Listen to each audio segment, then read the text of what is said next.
आगे फिर वायु से पूछती है, तुमने पार्टी में उस लड़की को किस क्यों किया और उसके साथ सोने की कोशिश क्यों की? तुम्हें ये सब करते हुए जरा सा भी मेरा ख्याल नहीं आया। फिर वायु कहता है, फेरी मैं उस लड़की के साथ बस टाइम पास कर रहा था, मेरे बहुत सारे दोस्त ऐसा करते हैं, इसमें गलत ही क्या है? फेरी कहती है, तुम्हें कुछ भी गलत नहीं दिखता, भूलो मत सारी दुनिया के सामने मैं तुम्हारी मंगेतर हूँ और तुम मेरे ही सामने दूसरी लड़की के साथ वो सब कर रहे थे। कभी सोचा है ये सब देखने के बाद मुझ पर क्या बीत रही होगी? फिर वायु कहता है, क्यों कर रही हो? इस रिलेशन में आने से पहले मैंने तुम्हें सारी बातें पहले ही क्लियर कर दी थी कि हम दोनों के बीच कभी भी कोई भी बाउंड्री नहीं होगी और ना ही हम दोनों कभी भी एक दूसरे की लाइफ में ताका झाकी करेंगे और ना ही कभी शादी की बात करेंगे, क्योंकि मैं ये सब नहीं चाहता। फिर फेरी कहती है, लेकिन वायु क्यों? तुम शादी के नाम से इतना क्यों डरते हो? जबकि तुम मुझे इतना पसंद करते हो, मेरा ख्याल रखते हो, फिर हम शादी क्यों नहीं कर सकते? कहीं तुम्हें इस बात का डर तो नहीं है कि तुम्हारी माँ की ही तरह सब तुम्हें छोड़कर चले जाएंगे, इसलिए तुम रिश्ता बनाने से डरते हो? वायु जब ये बात सुनता है तो वो गुस्से से बौखला जाता है, क्योंकि कोई भी अगर उसकी माँ के बारे में कुछ भी कहे तो उसे गुस्सा आ जाता है और वो इसी वजह से फेरी पर हाथ उठा देता है, लेकिन वो उसे मारता नहीं है क्योंकि उसे फेरी की बहुत ही परवाह होती है। इसलिए वो फेरी को कहता है, आइंदा से कभी भी मेरी मॉम के बारे में कोई बकवास मत करना, मुझे ये बिल्कुल भी पसंद नहीं है। और वायु ये कहकर वहाँ से जाने लगता है तो फेरी उससे बात करने की कोशिश करती है, क्योंकि उसे पता होता है वायु ने आज जो भी किया वो पक्का किसी वजह से किया है, क्योंकि अगर उसे ये सब करना होता तो वो जरूर करता, पर इस तरह ड्रामा नहीं करता। अगले दिन वीर काम पर जा रहा होता है कि तभी वहाँ पर एक मेड आकर उसे बताती है कि आपके ऑफिस के बाहर मुझे ये एयरपोर्ट मिला। वीर जब उसे देखता है तो वो समझ जाता है कि ये तो नूडी का था, कहीं कल रात नूडी ने उसे वो सारा कारनामा करते हुए तो नहीं देख लिया। इसलिए वो इस बात की सच्चाई पता लगाने के लिए अपने असिस्टेंट द्वारा नूडी को कॉल करता है ताकि वो ये जान सके कि कल रात नूडी ने वो हादसा देखा था या नहीं। तो नूडी भी यहाँ पर घबरा कर कहती है कि मुझे नहीं पता कि मेरा एयरपोर्ट वहाँ पर क्या कर रहा है, शायद गलती से गिर गया होगा। और यहाँ पर नूडी बहाना बना देती है, जिसे देखकर वीर भी बेचारा काफी कंफ्यूज्ड हो जाता है, लेकिन उसे पूरा शक होता है कि नूडी को उसकी सच्चाई पता चल गई है। इसलिए उसका असिस्टेंट कहता है, क्या सर मैं उसे भी ठिकाने लगा दूं? फिर वीर कहता है, नहीं इसकी कोई जरूरत नहीं है, अगर नूडी को मेरी सच्चाई पता है तो उसे मैं अपने तरीके से हैंडल करूंगा। इधर पुनीत इवा को ट्रेनिंग दे रहा होता है और इस चक्कर में ये दोनों एक दूसरे के काफी करीब आ जाते हैं। तो नूडी ये सब देख लेती है, इसलिए वो पुनीत को कहती है कि तुम्हें इवा से थोड़ी दूरी बनाकर रखनी चाहिए जब तक ये इलेक्शन खत्म नहीं हो जाता, क्योंकि वीर को ये सब पसंद नहीं है। इसलिए उसने खास तौर पर मुझे ऑर्डर दिया है कि मैं तुम्हें इवा से दूर रखूं। पुनीत जब ये बात सुनता है तो वो काफी हैरान हो जाता है और वो नूडी से पूछता है कि आखिरकार ये सब क्या चल रहा है, उसने तुम्हें ऑर्डर दिया है या फिर धमकी? तो नूडी उसे बता देती है कि तुम उसकी बात को धमकी ही समझ लो। पुनीत जब ये बात सुनता है तो वो नूडी को बता देता है कि वीर ने उसे भी धमकी दी है। नूडी जब ये बात सुनती है तो वो पूरी तरह से हैरान हो जाती है कि वीर ने पुनीत को भी नहीं छोड़ा। दूसरी ओर पुलिस को उस रिपोर्टर की लाश मिल जाती है और वो लोग उस लाश की छानबीन करने लगते हैं कि आखिरकार उस रिपोर्टर के साथ ये सब किसने किया। जब ये बात इवा को पता चलती है वो पूरी तरह से डर जाती है, क्योंकि उसे पता होता है कि उस रिपोर्टर के साथ जो भी हुआ है वो वीर ने किया है, जिस वजह से वो काफी डर जाती है। तभी नूडी उसे बताती है कि मुझे लगता है कि वीर को हम पर शक हो गया है कि हमें उसके इस कारनामे के बारे में सब कुछ पता है। इवा जब ये बात सुनती है वो पूरी तरह से शॉक्ड हो जाती है और वो उससे पूछती है, ऐसा कैसे हो गया, उसे इस बारे में कैसे पता चला? तो नूडी उसे बताती है कि उस दिन जब मैं तुम्हें वहाँ से ले जा रही थी तब मेरा एयरपोर्ट वहीं पर गिर गया था, जिस वजह से वीर को पता चल गया है कि उस रात मैं वहीं पर थी और शायद इसी वजह से वो हमें नुकसान पहुँचाने की कोशिश कर सकता है। इवा जब ये बात सुनती है तो उसे और डर लगने लगता है और वो नूडी को कहती है, अगर ऐसी बात है तो हम लोग यहाँ से कहीं दूर चले जाते हैं जहाँ पर वो हमें ढूंढ ना सके। फिर नूडी कहती है, ऐसा नहीं हो सकता, कहीं ना कहीं वो लोग हमें ढूंढ ही लेंगे, ये प्रॉब्लम का सोल्यूशन नहीं है, क्योंकि उन लोगों ने पुनीत को भी धमकी दी है, भले ही हम लोग यहाँ से भाग जाएं पर वो लोग पुनीत को नहीं छोड़ेंगे। तो इवा कहती है, अगर ऐसी बात है तो जब तक ये मामला सेटल नहीं हो जाता तब तक तुम मेरे साथ रहोगी, मैं तुम्हें एक पल भी अकेला नहीं छोड़ सकती, क्योंकि अगर तुम मेरे साथ रहोगी तो सुरक्षित रहोगी। और रही वीर की बात तो वो मुझे नुकसान नहीं पहुँचाएगा, क्योंकि अगर उसने मुझे नुकसान पहुँचाया तो उसके इलेक्शन पर आँच आ सकती है, इसलिए वो चाह कर भी मुझे नुकसान नहीं पहुँचाएगा, इसलिए तुम मेरे साथ इसी घर में रहोगी। फिर नूडी कहती कहती है ऐसा कुछ भी नहीं होगा, उन लोगों को बस हम पर शक है, उनके पास कोई सबूत नहीं है कि हमने उसे ये सारा कारनामा करते हुए देखा था, इसलिए जितना हम लोग चुप रहेंगे और शांत रहेंगे उतना ही हम लोग इस मामले से बचकर रहेंगे, इसलिए अब से हमें नॉर्मल बिहेव करना होगा ताकि हम उन लोगों के शक से बचे रहे। इधर पुनीत भी बोर्ड को सारी बात बताता है कि वीर इवा को ब्लैकमेल करके उससे ये सारे काम करवा रहा है, वीर अच्छा इंसान नहीं है, मुझे इवा की फिक्र हो रही है, पता नहीं वो इवा के साथ क्या कर जाए, इसलिए हमें इवा की हेल्प करनी होगी ताकि वो इस प्रॉब्लम से बाहर निकल सके। इधर वीर को जब पता चलता है कि रिपोर्टर की न्यूज बाहर आ गई है तो वो अपना सारा गुस्सा अपने असिस्टेंट पर निकालता है, क्योंकि उसने अपने असिस्टेंट को कहा था कि ये खबर बाहर नहीं आनी चाहिए, पर उसके इतना करने के बावजूद भी ये न्यूज बाहर आ गई होती, जिस वजह से वीर अपना सारा गुस्सा अपने असिस्टेंट पर निकालता है, क्योंकि ये सब उसकी लापरवाही की वजह से हुआ होता है। अगले दिन उस रिपोर्टर की न्यूज इतनी वायरल हो जाती है जिस वजह से वीर के इलेक्शन पर उसका असर होने लगता है, तो ग्रैंडमा कहती है हमें ये न्यूज जल्द से जल्द दबानी होगी, अगर हमने ऐसा नहीं किया तो वीर के इलेक्शन पर इसका हो सकता है। फिर वीर भी कहता है हमें इस न्यूज को छुपाने के लिए कोई धमाकेदार न्यूज लानी होगी ताकि वो इस न्यूज को दबा सके। फिर दादी कहती है अगर ऐसी बात है तो इस न्यूज को दबाने के लिए तुम फेरी और वायु के न्यूज को लीक कर दो। उस दिन पार्टी में फेरी ने जो भी ड्रामा किया है उन सारे ड्रामास को पूरी मीडिया पर लीक कर दो ताकि ये न्यूज दब सके। वायु जब ये बात सुनता है तो वो इस बात से डिसएग्री करने लगता है और वो कहता है हम फेरी के साथ ऐसा नहीं कर सकते, फेरी की तो इन समय कोई गलती भी नहीं है, फिर हम फेरी के साथ ऐसा नहीं कर सकते। फिर दादी कहती हमें ऐसा करना होगा, अगर हमें अपने फैमिली की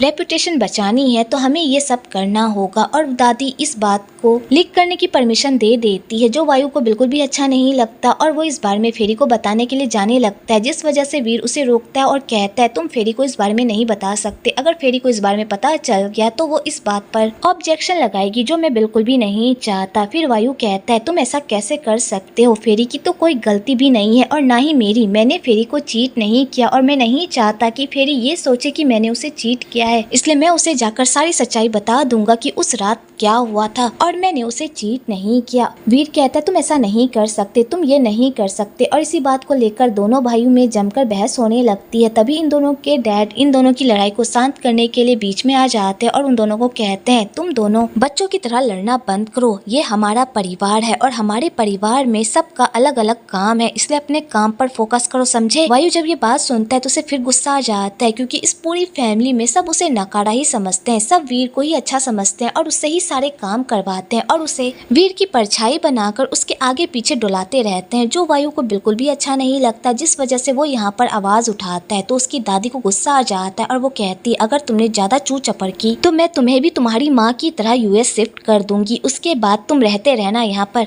फिर वायु कहता अगर ऐसा है तो ठीक है, मुझे मेरी माँ के पास यूएस भेज दीजिए, मैं भी अपनी मॉम से मिलना चाहता हूँ, लेकिन मेरी मॉम तो यूएस में है ही नहीं। दादी मेरी मॉम कहाँ है, बताओ आपने मेरी मॉम के साथ क्या किया। और यहाँ पर वायु दादी के साथ ही बदतमीजी करने लगता है, जिस वजह से उसकी दादी को गुस्सा आ जाता है और वो अपना डंडा उठाती है और वायु को मारने लगती है और कहती है इस घर में वही होगा जो मैं चाहूंगी, क्योंकि ये घर मेरा है, अगर इस घर में रहना है तो मेरे हिसाब से रहना होगा, वरना इसका अंजाम तुम सोच लो। और दादी उस पर अपना सारा गुस्सा निकाल कर वहाँ से चली जाती है और बेचारा वायु चुपचाप अपनी दादी की सारी मार खा लेता है। उसके बाद वायु के डैड उसे संतावना देने के लिए आते हैं और कहते हैं अगर तुम फेरी को इस बारे में बताना चाहते हो तो तुम बता सकते हो, मुझे कोई प्रॉब्लम नहीं है, और रही फेरी और उसके पेरेंट्स की बात तो तुम उसकी फिक्र मत करो, इस न्यूज के लीक होने के बाद उन्हें जो भी प्रॉब्लम होगी मैं उन्हें सलट लूंगा। वायु जब ये बात सुनता है तो वो रोने लगता है और अपने डैड से पूछता है डैड बताइए ना मेरी मॉम कहाँ है, मुझे उनसे मिलना है। और यहाँ पर वायु फूट फूट कर रोने लगता है ताकि उसके डैड उसे उसकी मॉम के बारे में कुछ बता दे, पर उसके डैड उसे कुछ भी नहीं बताते बल्कि चुपचाप वहाँ से चले जाते हैं और वीर को कहते हैं जल्दी से उस रिपोर्टर के न्यूज को रफा दफा करो और आगे से कोई ऐसी प्रॉब्लम खड़ी मत करना जिसे सुलझाना मुश्किल हो जाए, समझे। तो वीर कहता है ठीक है डैड, अब कोई भी प्रॉब्लम खड़ी नहीं होगी। दूसरी ओर ईवा पुनीत से मिलने के लिए जाती है और उससे पूछती है कि आखिरकार तुमने ऐसा क्या कर दिया जो वीर तुम्हें धमकी दे रहा है। तो यहाँ पर पुनीत उसे बता देता है कि मैंने यूएस में वीर और जेनी को एक साथ देख लिया था, जहाँ पर जेनी वीर से जिद कर रही थी कि वो उन दोनों के रिश्ते को पब्लिक ही करे, वरना वो उसे सबके सामने एक्सपोज कर देगी। और मैंने यही सारी बातें सुन ली थी। शायद वीर को इसी बात का डर लग रहा है कि कहीं मैं ये सारी बातें सबके सामने एक्सपोज ना कर दूं। ईवा जब ये सारी बातें सुनती है वो पूरी तरह से शॉक्ड हो जाती है और फूट फूट कर रोने लगती है। आगे पुनीत ईवा से पूछता है कि आखिरकार ये सब क्या चल रहा है, वीर तुम्हें क्यों धमकी दे रहा है। तो यहाँ पर ईवा उसे सारी बात बता देती है और उसे ये भी बता देती है कि मुझे वीर के अफेयर के बारे में पता चल गया था, इसलिए मैंने उससे ब्रेकअप कर लिया। लेकिन उसने मेरा पीछा नहीं छोड़ा, बल्कि मुझे धमकी दी कि अगर इलेक्शन तक मैंने उसके साथ रिश्ता नहीं रखा तो वो मेरी आंटी को कुछ कर देगा, जिस वजह से मुझे मजबूरन उसका साथ देना पड़ रहा है। पुनीत जब ये सारी बातें सुनता है तो उसे ईवा के लिए बहुत ही बुरा लगता है, क्योंकि उसने कभी भी नहीं सोचा था कि ईवा इतनी तकलीफ से गुजर रही है। इसलिए वो ईवा को कहता है अब तुम अकेली नहीं हो, हम सब तुम्हारे साथ हैं, हम सब मिलकर इस प्रॉब्लम का कोई ना कोई सोल्यूशन निकाल ही लेंगे। उसके बाद ईवा पुनीत के साथ मिलकर अपनी ट्रेनिंग करती है और यहाँ पर वो अपने डायलॉग्स को बहुत ही अच्छे तरीके से बोलने की कोशिश करती है ताकि ऑडिशन में वो अच्छे से परफॉर्म कर सके। और यहाँ पर पुनीत उसकी बहुत ही अच्छी तरह से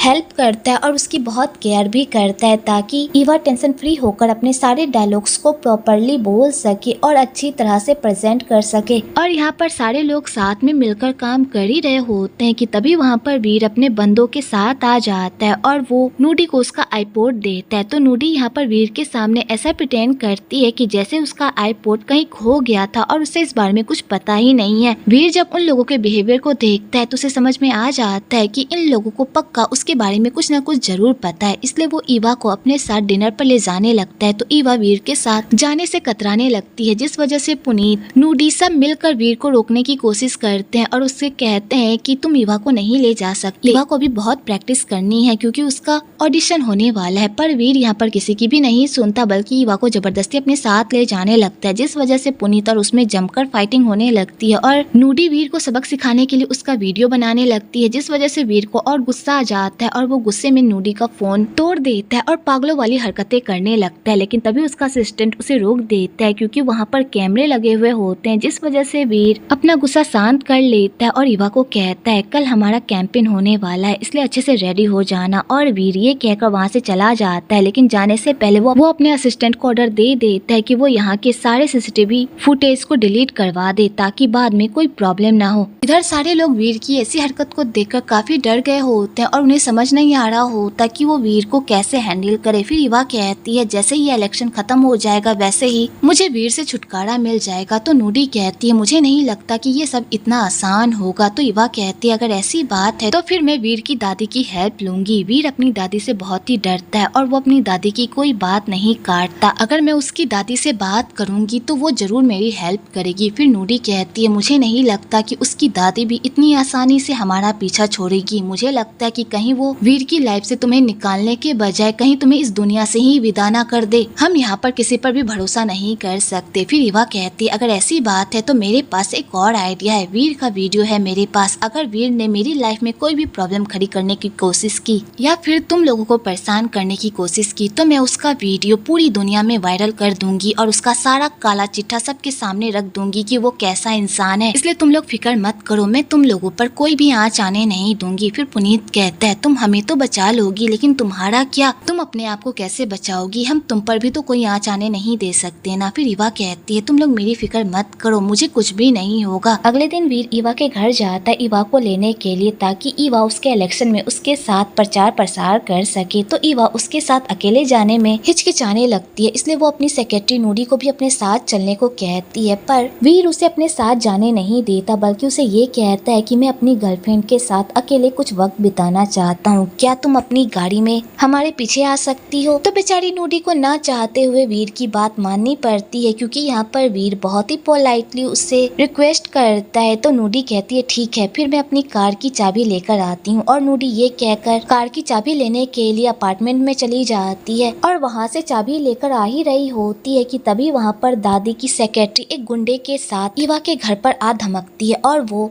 नूडी को डरा धमका कर वीर की सारी वीडियो को डिलीट करने की कोशिश करती है। तो नूडी भी यहाँ पर कुछ कम नहीं होती, बल्कि उन लोगों के खिलाफ सबूत इकट्ठा करने की कोशिश करती है और उसे पता चल जाता है कि वो गुंडे वीर ने नहीं बल्कि वीर की दादी ने भेजे हैं, ताकि उन लोगों के पास वीर के खिलाफ जितने भी सबूत हैं वो उसे मिटा सके। इसलिए दादी की असिस्टेंट नूडी के लैपटॉप से वो सारे वीडियो को डिलीट करने की कोशिश करती है, पर वो ये नहीं कर पाती क्योंकि नूडी ने उन सारे वीडियो को ऐसी जगह पर सेव कर दिया होता है जिसे वो चाहकर भी डिलीट नहीं कर सकती। और इसी बात को लेकर दोनों में हाथापाई हो जाती है और नूडी छत से नीचे गिर जाती है। इधर ईवा कार में बैठकर नूडी का इंतजार कर रही होती है। तो वीर कहता है अब हमें चलना चाहिए, नूडी आती होगी। तो ईवा कहती है हम उसे अकेले छोड़कर नहीं जा सकते, उसे आने दो फिर चलते हैं। तो वीर कहता है मैंने उसे एड्रेस सेंड कर दिया, वो वहाँ पर पहुँच जाएगी। और वीर ये कहकर ईवा को वहाँ से लेकर चला जाता है और ईवा को पता भी नहीं चल पाता कि नूडी उसके सामने ही छत से नीचे गिरी है और उसकी हालत बहुत ही खराब है। आगे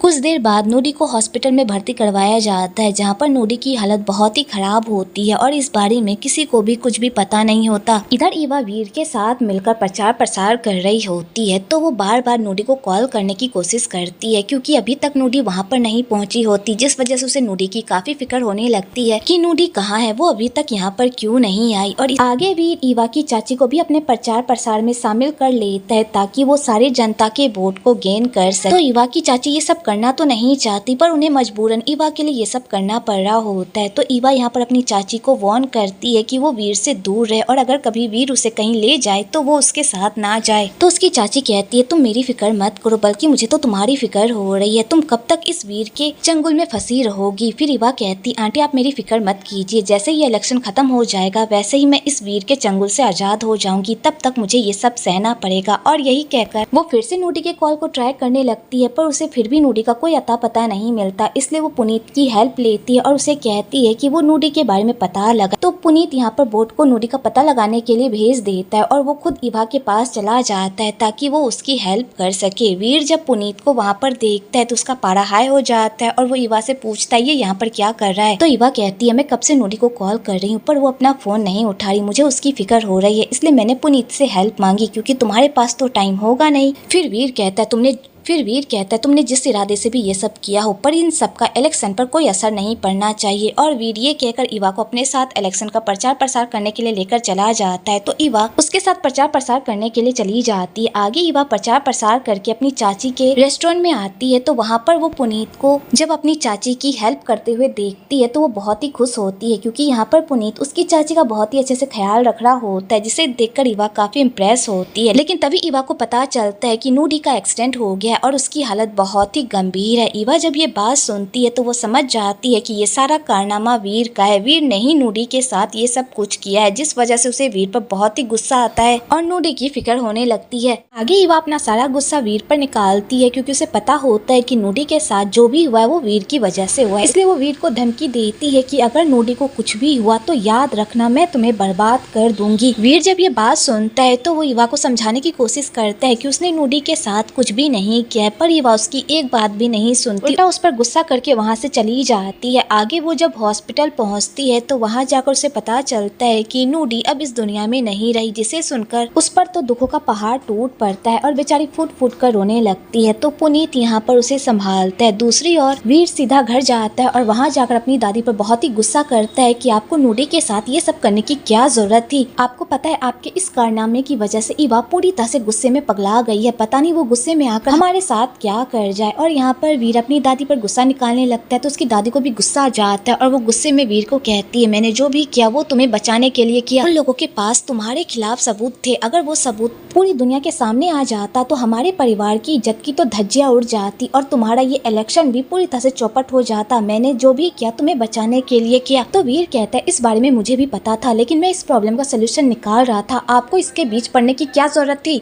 आपकी इस बेवकूफ़ी की वजह से ईवा अब हमारे हाथ से निकल गई है, अब हम उसे कंट्रोल नहीं कर पाएंगे, अब वो वही करेगी जो वो करना चाहती है। तो उसकी दादी कहती है अगर ऐसी बात है तो ईवा का मुंह बंद करने के लिए तुम ईवा से शादी कर लो, एक बार ईवा इस खानदान की बहू बन गई उसके बाद वो हमारा कुछ भी नहीं बिगाड़ पाएगी। वीर जब ये सुनता है कि दादी ने उसे शादी की परमिशन दे दी है तो वो बहुत ही खुश हो जाता है कि फाइनली अब उसकी और ईवा की शादी हो जाएगी। दूसरी ओर वायु फेरी से माफी मांगने के लिए जाता है क्योंकि उसने फेरी का दिल दुखाया होता है, इसलिए वो फेरी से माफी मांगने के लिए जाता है और उसे सारी बात बता देता है कि उस रात उसने वो सारा कारनामा क्यों किया था। फेरी जब ये बात सुनती है वो पूरी तरह से शॉक्ड हो जाती है और कहती है तुम अपनी फैमिली के कारनामे को छुपाने के लिए क्या हमेशा अपने आप को बलि का बकरा बनाते रहोगे? गलती उन लोगों की होती है लेकिन हमेशा फंसते तुम हो। वो लोग तुम्हारे साथ ऐसा कैसे कर सकते हैं? मुझे पता है वो लोग तुम्हें एक कचरे की तरह ट्रीट करते हैं और तुम अब भी उन्हें अपनी फैमिली मानते हो। वायु कहता है वो मेरी फैमिली है, भले ही जैसी भी हो पर वो मेरी फैमिली है और मैं उन्हें ऐसे हाल में नहीं छोड़ सकता, इसलिए मैं तुमसे ब्रेकअप करना चाहता हूँ क्योंकि मैं अपने फैमिली ड्रामे में तुम्हारी लाइफ बर्बाद नहीं करना चाहता। इसलिए फेरी तुम्हारी भलाई इसी में है कि तुम मुझसे दूर रहो, क्योंकि तुम जितना मुझसे और मेरी फैमिली से दूर रहोगी उतना ही सेफ रहोगी।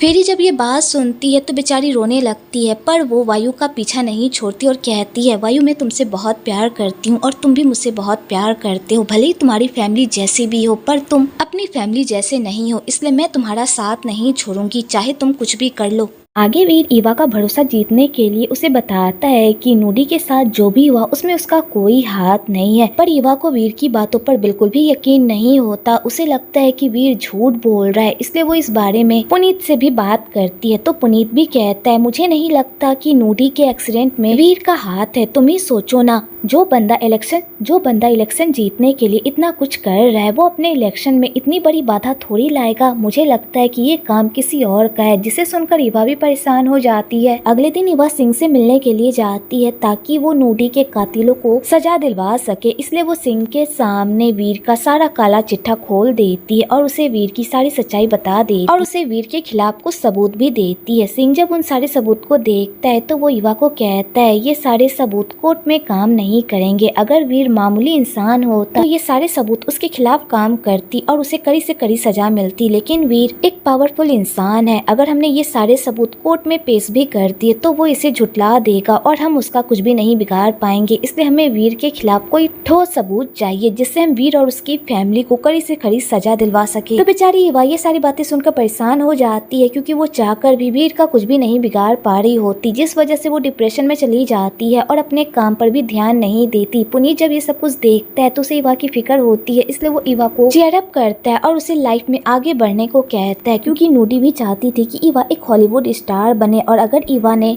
अपने काम पर ध्यान नहीं दिया तो उसने जो भी कमाया है वो सब खो देगी। ईवा जब ये बात सुनती है तो वो डिसाइड कर लेती है कि वो अपने काम पर वापस जाएगी, जिसे देखकर पुनीत खुश हो जाता है। अगले दिन ईवा शूटिंग करने के लिए सेट पर जाती है तो वहाँ का मेन मॉडल किसी काम की वजह से सेट पर नहीं आया हुआ होता है, जिस वजह से मैनेजर काफी परेशान रहती है कि वो इतने शॉर्ट टाइम में मेल मॉडल कहाँ से लाएगी। तभी उसकी नजर पुनीत पर पड़ती है तो वो पुनीत को मॉडल बनने का ऑफर देती है और उसे ये भी कहती है कि इस काम के लिए मैं तुम्हें अच्छी खासी रकम दूंगी। तो बेचारा पुनीत भी मना नहीं कर पाता और शूटिंग के लिए तैयार हो जाता है। आगे वो दोनों वेडिंग ड्रेस में रेडी होकर सेट पर आते हैं और काफी प्यारे लग रहे होते हैं और सारे क्रू मेंबर भी उन दोनों को ऐसे अवतार में देखकर काफी खुश हो रहे होते हैं क्योंकि वो दोनों सच में एक कपल लग रहे होते हैं। आगे उन दोनों की फोटो शूट होती है और ये सारी फोटो वीर के पास भी पहुंचती है। वीर जब उन दोनों को इस तरह देखता है तो उसका गुस्सा सातवें आसमान पर पहुंच जाता है और उसे लगता है कि अब उसे ईवा को और छूट नहीं देनी चाहिए। अगर उसने ईवा को और छूट दी तो पता नहीं वो क्या कारनामा करेगी, इसलिए वो ईवा को सारी दुनिया के सामने प्रपोज करने का प्लान बनाता है और सीधा स्टेज पर जाकर ईवा को धमकी देता है कि अगर उसने यहाँ पर सबके सामने शादी के लिए हाँ नहीं की तो वो उसकी आंटी को जान से मार डालेगा। ईवा जब ये देखती है तो उसे न चाहते हुए वीर के प्रपोजल को एक्सेप्ट करना पड़ता है।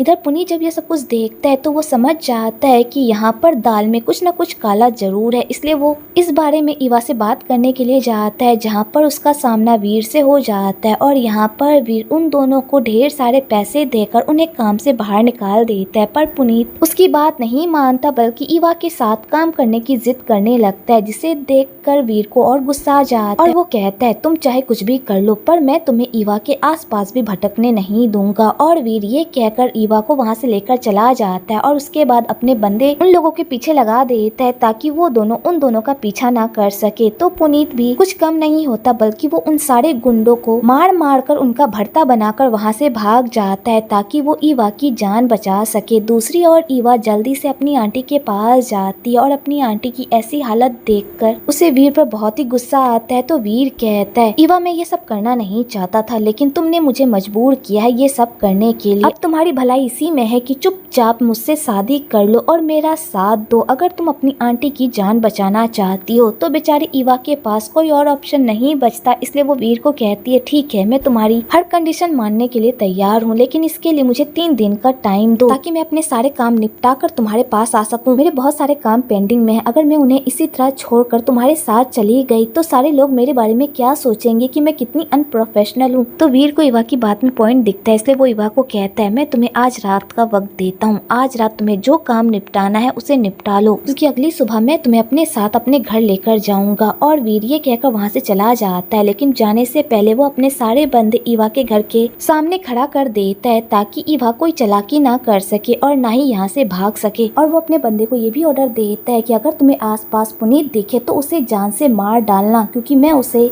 अब एक और मिनट बर्दाश्त नहीं कर सकता। इधर पुनीत वीर के जाने के बाद ईवा से मिलने के लिए जाता है, वो भी पीछे वाले रास्ते से। ईवा जब पुनीत को देखती है तो वो बहुत ही खुश हो जाती है और पुनीत को सारी सच्चाई बताती है कि उसने वीर से शादी करने के लिए हाँ क्यों की। तो पुनीत कहता है, मुझे पता ही था कि उस वीर ने पक्का तुम्हारे साथ कुछ किया है, इसलिए तुमने वो फैसला लिया। अब हमें यहाँ से जल्द भागना होगा, क्योंकि अगर वीर यहाँ पर आ गया तो वो तुम्हें कभी भी नहीं छोड़ेगा। इसलिए पुनीत ईवा और उसकी चाची को अपने साथ लेकर चला जाता है ताकि वो उन दोनों को वीर के चंगुल से बचा सके। इधर वीर को जब पता चलता है कि वो लोग उसके चंगुल से भाग गए तो वो गुस्से से पगला जाता है और अपने बंदे को ऑर्डर देता है कि वो उन लोगों को जल्दी से ढूंढ कर उसके पास लेकर आए। दूसरी ओर ईवा की चाची बोट की मॉम के साथ उनके घर में रहने के लिए चली जाती है, क्योंकि अगर वो ईवा के साथ रही तो वो ईवा के लिए प्रॉब्लम बन सकती है, इसलिए वो ईवा की प्रॉब्लम कम करने के लिए बोट के साथ रहती है। और ईवा पुनीत के साथ उसके दोस्त के घर पर कुछ दिनों के लिए रहने के लिए चली जाती है ताकि वो वीर के साए से भी दूर रह सके।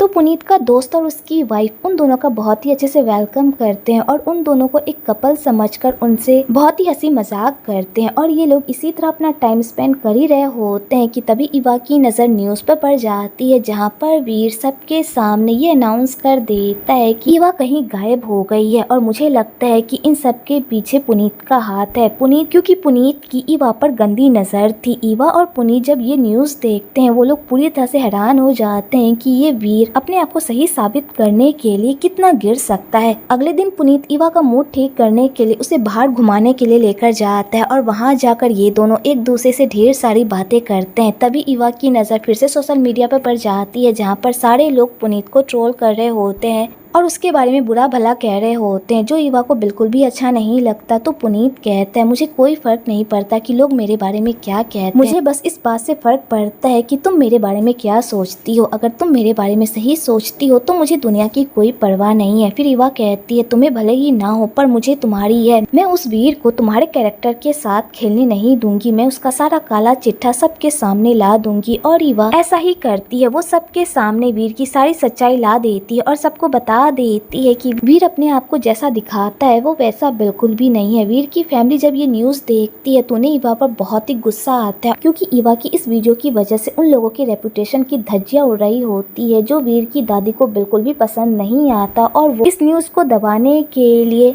फेरी का इस्तेमाल करने की कोशिश करती है, जिससे सुनकर वायु को बहुत ही गुस्सा आ जाता है और वो इस बात पर ऑब्जेक्शन लगाने लगता है और कहता है, मैं नहीं चाहता कि फेरी इन सब में पड़े, क्योंकि उसका इन सब से कोई लेना देना नहीं है और मैं नहीं चाहता कि फेरी इन सब में इन्वॉल्व हो। इसलिए मेरे पास एक रास्ता है, क्यों ना हम इस वीडियो को AI वीडियो बताकर बंद कर दे। तो दादी कहती है, इससे इस प्रॉब्लम का सोल्यूशन नहीं निकलेगा, हमें कुछ और करना होगा उस ईवा का मुंह बंद करने के लिए। क्योंकि भले ही हम इस वीडियो को AI वीडियो बता दे, लेकिन बाद में अगर ईवा के पास कोई और वीडियो रहा तो हम उसे कैसे झुटलाएंगे, इसलिए हमें ईवा का परमानेंट इलाज करवाना होगा। इस बात पर वीर ऑब्जेक्शन लगाने लगता है और कहता है, दादी आप ईवा के साथ कुछ भी नहीं करेंगी और मुझे वायु का ये आइडिया अच्छा लगा, हमें इस वीडियो को AI वीडियो बताकर बंद कर देना चाहिए। और वीर ये कहकर वहाँ से चला जाता है और दादी गुस्से से फायर हो जाती है। आगे वो लोग उस वीडियो को फेक वीडियो बताकर बंद कर देते हैं और ईवा का प्लान चौपट हो जाता है। बेचारी ने कितनी मेहनत करके सारी दुनिया को ये बताने की कोशिश की थी कि वीर कितना घटिया इंसान है, पर इन सब से भी कोई फायदा नहीं हुआ, जिस वजह से ईवा काफी परेशान रहती है। तो पुनीत उसे सहारा देता है और कहता है भले ही उन लोगों ने इस वीडियो को AI वीडियो बताकर फेक साबित कर दिया, लेकिन हमारे पास और भी कई रास्ते हैं उन लोगों को एक्सपोज करने के, इसलिए तुम परेशान मत हो। ईवा जब पुनीत की ये सारी बातें सुनती है तो वो पुनीत से डायरेक्टली पूछ ही लेती है तुम मेरी हेल्प क्यों कर रहे हो, क्या तुम मुझे पसंद करते हो। तो पुनीत भी यहाँ पर अपनी फीलिंग्स को नहीं रोक पाता और वो ईवा को बता देता है कि वो उसे बहुत पसंद करता है, लेकिन उसे फिक्र करने की कोई जरूरत नहीं है। अगर वो उसे पसंद नहीं करती तो कोई बात नहीं, वो उसका अच्छा दोस्त बनकर रहेगा, वो भी पूरी जिंदगी। तो ईवा कहती है हाँ मुझे दोस्त चाहिए, लेकिन मुझे दोस्त के रूप में एक बॉयफ्रेंड भी चाहिए। और ईवा ये कहकर पुनीत से अपने प्यार का इजहार कर देती है और फाइनली ये दोनों एक दूसरे से अपनी रियल फीलिंग शेयर करते हैं और एक दूसरे के साथ बहुत ही अच्छा टाइम स्पेंड करते हैं। आगे पुनीत ईवा को कहता है हम हमेशा इस तरह भाग नहीं सकते, हमें कोई ना कोई सोल्यूशन निकालना होगा उस वीर से बचने के लिए। फिर ईवा कहती है हमने जो भी किया वीर ने उसे झुठला दिया, अब हमारे पास ऐसा कोई भी तरीका नहीं है जिससे हम वीर को एक्सपोज कर सके। फिर पुनीत कहता है तुम फिक्र मत करो, मेरे पास एक रास्ता है जिससे वीर खुद अपने मुंह से अपने सारे जुर्म कबूल करेगा और दुनिया की कोई भी ताकत उसे बचा नहीं पाएगी। इधर वीर के डैड ईवा को मारने की प्लानिंग कर रहे होते हैं क्योंकि उन्हें डर लग रहा होता है कि कहीं ईवा कोई और वीडियो अपलोड करके उनकी फैमिली को और बदनाम ना करे। वीर जब ये बात सुनता है तो वो इस बात पर ऑब्जेक्शन लगाने लगता है क्योंकि वीर ईवा से प्यार करता है और वो किसी भी कीमत पर ईवा को चोट पहुंचाना नहीं चाहता, जिस वजह से वो अपने डैड से बहस करने लगता है।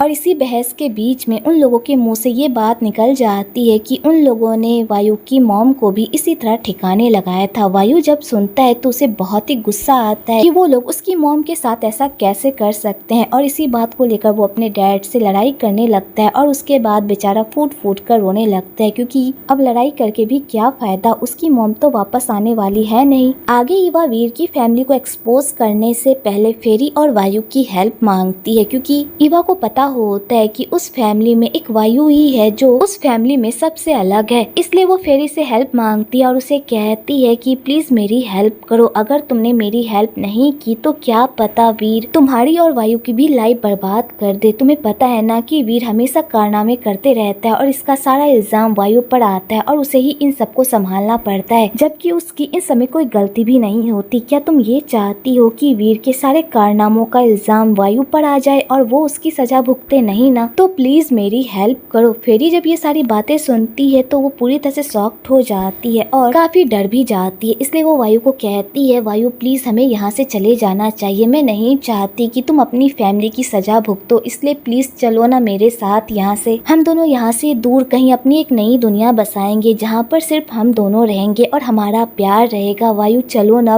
तो वायु कहता है फेरी हम जरूर चलेंगे लेकिन अभी नहीं, अभी मेरी फैमिली को मेरी जरूरत है और मैं अपनी फैमिली को ऐसी मुसीबत में अकेला छोड़कर नहीं जा सकता। फिर फेरी कहती है तुम फैमिली फैमिली करते हो, उस फैमिली की बात करते हो जो फैमिली तुम्हें एक कूड़े की तरह ट्रीट करती है, तुमसे प्यार भी नहीं करती और तुम उस फैमिली के लिए मरे जा रहे हो, तुम क्यों नहीं उस फैमिली को छोड़ देते हो? वायु मैं तुम्हें आखिरी बार कह रही हूँ, या तो तुम अपनी फैमिली को चुन लो या फिर मुझे, क्योंकि मैं इस तरह घुट घुट कर नहीं जी सकती। और फेरी ये कहकर वहाँ से चली जाती है और बेचारा वायु पूरी तरह से टेंशन में आ जाता है क्योंकि वो फेरी को नहीं छोड़ सकता, क्योंकि वो फेरी से बहुत प्यार करता है पर वो अपनी फैमिली को भी ऐसे नहीं छोड़ सकता और बेचारा इसी कसमकस में पूरी तरह से पगला रहा होता है। आगे ईवा पूरी दुनिया के सामने वीर की सच्चाई लाने के लिए लाइव आती है और सबके सामने वीर का काला चिट्ठा रख देती है, यहाँ तक कि उसकी फैमिली की सारी करतूतें सबको बता देती है कि उसकी सेक्रेटरी के साथ जो हादसा हुआ था वो किसी और ने नहीं बल्कि वीर की दादी ने करवाया था। वीर की दादी जब ये सब कुछ सुनती है तो उनका पारा हाई हो जाता है और वो अपने बेटे को ऑर्डर देती है कि वो ईवा को जान से मार डाले। तो वीर के डैड के गुंडे ईवा की लाइव लोकेशन पर पहुंच जाते हैं और वहां जाकर ईवा को जान से मारने की कोशिश करते हैं, लेकिन सही टाइम पर पुनीत ईवा को वहां से भगा ले जाता है और उसकी जान बचाने की कोशिश करता है, पर वो गुंडे उन लोगों का पीछा ही नहीं छोड़ते और इस चक्कर में बेचारा पुनीत पूरी तरह से घायल हो जाता है। और उसके बाद वो गुंडे ईवा को जान से मारने ही वाले होते हैं, लेकिन तभी वहाँ पर वीर आ जाता है और उन गुंडों को रोक देता है और ईवा को वहाँ से लेकर चला जाता है। तो ईवा यहाँ पर वीर के सामने गिड़गिड़ाने लगती है कि वो पुनीत की जान बख्श दे, प्लीज उसके साथ कुछ भी ना करे, पर वीर उसकी एक बात भी नहीं सुनता, उल्टा उसे कहता है अगर आज मैं सही टाइम पर नहीं आता तो वो लोग तुम्हें जान से मार डालते, शुक्र मनाओ कि मैं सही टाइम पर आ गया और तुम्हारी जान बच गई। और रही उस पुनीत की बात तो उसे तो मर ही जाना चाहिए, ईवा जब ये सारी बातें सुनती है तो बेचारी फूट फूट कर रोने लगती है, क्योंकि उसके पास अब भागने का कोई और ऑप्शन नहीं बचता। पर उसे पूरा यकीन होता है कि पुनीत उसे बचाने के लिए जरूर आएगा। इधर वो सारे गुंडे पुनीत को जान से मारने की कोशिश करते हैं, लेकिन सही टाइम पर वहाँ पर पुलिस पहुँच जाती है और पुनीत के दोस्त भी आ जाते हैं और वो पुनीत को सही सलामत वहाँ से लेकर चले जाते हैं। और उसके बाद पुनीत ईवा को बचाने के लिए अपना प्लान बनाता है, जिस प्लान में वायु भी उन लोगों का साथ देता है, क्योंकि वायु को अपनी फैमिली की करतूत पता होती है और उसे ये भी पता होता है कि अगर वीर ने कोई भी कारनामा किया या कोई भी गलत काम किया तो उसका सारा इल्जाम उसी पर आएगा और उसे ही ये सब कुछ समेटना पड़ेगा। इसलिए वो ईवा और पुनीत का साथ देता है ताकि उसकी फैमिली को उसके किए की सजा मिल सके। आगे वीर एक प्रेस कॉन्फ्रेंस रखता है जहाँ पर वो अपनी फिर से वाहवाही लुटाने की कोशिश करता है और सारी दुनिया को ये बताने की कोशिश करता है उस जैसा अच्छा इंसान तो इस दुनिया में कोई है ही नहीं। लेकिन तभी ईवा और फेरी उसके सारे प्लान पर पानी फेर देते हैं और पूरी दुनिया के सामने उन लोगों का काला चिट्ठा रख देते हैं, जिसे देख वीर का पारा तो हाई हो जाता है, क्योंकि वो कुछ भी कर ले पर सारी दुनिया के सामने अपनी सच्चाई बाहर आने से नहीं रोक पाता, जिस वजह से वो गुस्से से ईवा और उसकी पूरी टीम को जान से मारने की कोशिश करता है। और इस चक्कर में पुनीत और उसमें जमकर लड़ाई होती है और उसके बाद वीर पुनीत को जान से मारने ही वाला होता है, लेकिन सही टाइम पर वहाँ पर सिंह आ जाता है और वो पुनीत की जान बचा लेता है और इस चक्कर में उसे वीर को गोली मारनी पड़ती है और यहीं पर वीर का काम तमाम हो जाता है। ईवा जब वीर की ऐसी हालत देखती है तो उसे बहुत ही बुरा लगता है, क्योंकि कहीं ना कहीं उसके दिल में आज भी वीर के लिए एक सॉफ्ट कॉर्नर होता है, जिस वजह से वो वीर की मौत पर खूब रोती है। दूसरी ओर वीर की दादी का भी पर्दाफाश हो जाता है और उसके डैड का भी, और पुलिस उन लोगों को पकड़ कर लेकर चली जाती है और ये फैमिली यहीं पर पूरी तरह से बर्बाद हो जाती है। उसके बाद कुछ महीनों का लीप आ जाता है और ईवा की लाइफ फिर से नॉर्मल हो जाती है और वो अपना ऑडिशन बहुत ही अच्छे तरीके से देती है और वो पास भी हो जाती है और वो ये खुशखबरी सीधा पुनीत को जाकर बताती है और उसे ये भी बताती है कि उसे इस फिल्म की शूटिंग के लिए लंदन जाना होगा, वो भी 1 साल के लिए। पुनीत जब ये बात सुनता है तो उसे बुरा तो लगता है पर वो ईवा की खुशी के लिए भी कबूल कर लेता है। उसके बाद ईवा पूरी मीडिया के सामने